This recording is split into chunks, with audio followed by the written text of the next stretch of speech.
मैं चुनौती देती हूँ राहुल गांधी को, हिम्मत है तो आइए, उमर अब्दुल्ला को साथ लेके घूमिए महाराष्ट्र और हरियाणा में, पूरे देश में, और कहिए हाँ मैं आरक्षण के खिलाफ हूँ। कि मुसलमानों की जनसंख्या भी बढ़ी है, अगर माइनॉरिटीज पर अत्याचार होते तो उनकी जनसंख्या कैसे बढ़ती। और अगर कुछ काम भी हुआ है गरीब मुसलमानों के लिए, सबसे ज्यादा वो मोदी सरकार में हुआ है। राहुल गांधी को चाहिए कुछ समझ, कुछ कॉम्प्रिहेंसिव अंडरस्टैंडिंग देश के पास है।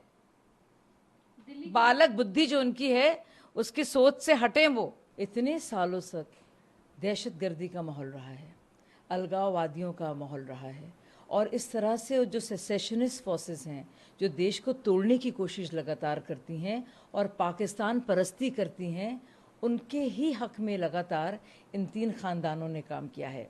अभी देखिए JK-NC के साथ राहुल गांधी जी खड़े हैं, आज तक नहीं बता रहे हैं कि संविधान पर उनका क्या विचार है, चुपचाप हो जाते हैं, कन्नी काट लेते हैं जब सवाल होता है आरक्षण का।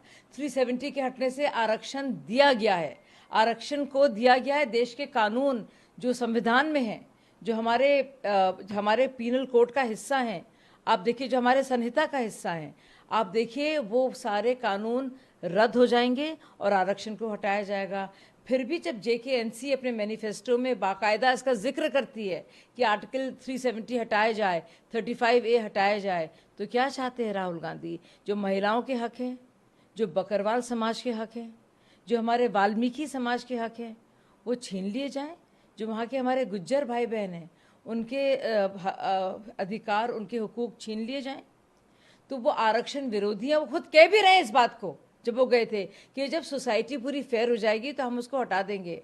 अब इतने साल से तो उनके परिवार लाए नहीं, अब जब आ गया है आरक्षण, एक तरफ तो कहते हैं बढ़ाया जाए, दूसरी तरफ कहते हैं जम्मू एंड कश्मीर में हटाया जाए।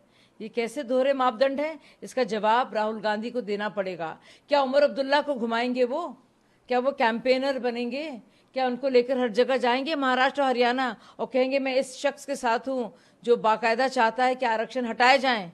मैं चुनौती देती हूँ राहुल गांधी को, हिम्मत है तो आइए, उमर अब्दुल्ला को साथ लेके घूमिए महाराष्ट्र और हरियाणा में, पूरे देश में, और कहिए हाँ मैं आरक्षण के खिलाफ हूँ, क्योंकि मैं उमर अब्दुल्ला JK-NC के साथ हूँ जो चाहते हैं आर्टिकल 370 हटाया जाए, जिसके हटते ही खुदा न खास्ता आरक्षण भी हट जाएंगे। पर राहुल गांधी की भाजपा भ्रम फैला रही है, मेरे बयान को झूठे तरीके से दिखाया जा रहा है। क्या भारत के भाई बहन नहीं चाहते कि हर एक धर्म को अपनी आज़ादी से अपने धर्म के पालन? हर एक धर्म को अपनी आज़ादी से जीने का हक है, और जो बातें वो फैला रहे हैं हमारे सिख भाइयों के बारे में, उससे सिख समाज इतना नाराज है। आप देखेंगे देश में, अगर पूरे तौर पे देखेंगे तो देश में हमारे कितनी मसाजिद यानी कि मस्जिदें हैं, कोई रोक टोक नहीं है किसी भी तरह की। और इसीलिए आप देखिए मुसलमानों की जनसंख्या भी बढ़ी है, अगर माइनॉरिटीज़ पर अत्याचार होते तो उनकी जनसंख्या कैसे बढ़ती। और अगर कुछ काम भी हुआ है गरीब मुसलमानों के लिए, सबसे ज़्यादा वो मोदी सरकार में हुआ है। और इसके अलावा आप देखिए कि किस तरह से लगातार हर एक धर्मों को वो भड़का रहे हैं, माइनॉरिटीज़ को, और कह रहे हैं तुम्हारे साथ नाइंसाफ़ी हुई है। ना सिर्फ ये, एक तरफ जाति का आरक्षण बढ़ाने की बात कर रहे हैं, दूसरी तरफ जाति का आरक्षण हटाने की बात कर रहे हैं। इतने कंफ्यूज्ड हैं, वहाँ जाके कह रहे हैं हम सबको कॉम्प्रिहेंसिव अंडरस्टैंडिंग चाहिए। राहुल गांधी को चाहिए कुछ समझ, कुछ कॉम्प्रिहेंसिव अंडरस्टैंडिंग देश के पास है। बालक बुद्धि जो उनकी है उसकी सोच से हटें, वो थोड़े मैच्योर हों, एडल्ट हों, काफ़ी उम्र उनकी हो गई है। पूरी दिल्ली को, पूरे देश को इस बात का ज्ञान है और समझ है कि क्या हो रहा है। ये पूरी तरह से एक फर्जीवाड़ा है। वो डमी CM की तरह बैठेंगी, खड़ाऊ रहेंगे सुल्तान साहब के, और प्रभु राम के भाई की तरह वो भरत की भूमिका निभा रही हैं। और ये बात सब लोग समझते हैं।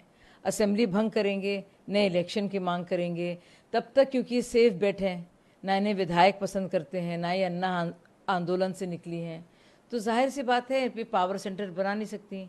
सौरभ भारद्वाज होते पुराने हैं, संजय सिंह होते पुराने हैं, गोपाल राय होते पुराने हैं, अगर उनको बनाया जाता तो एक और पावर सेंटर बनता। अब ये तो बना नहीं पाएंगी बेचारी, तो इसलिए उनको बना दिया है सेफ बेड की तरह से। और सब जानते हैं कि केजरीवाल जी सत्ता के इतने लालची हैं कि वो कुछ भी करने को तैयार हैं। और अब जब सुनने में आ रहा है कि CMO में बाकायदा उनके सिर्फ खड़ाऊ रहेंगे, वो नहीं रहेंगे, लेकिन जिस तरह से मनमोहन सिंह डमी पीएम थे, वैसे ही आतिशी जी डमी सीएम होंगी। न्यूज नेशन अब व्हाट्सएप पर। खबरों के ताजा अपडेट के लिए न्यूज नेशन के इस क्यूआर कोड को स्कैन करें।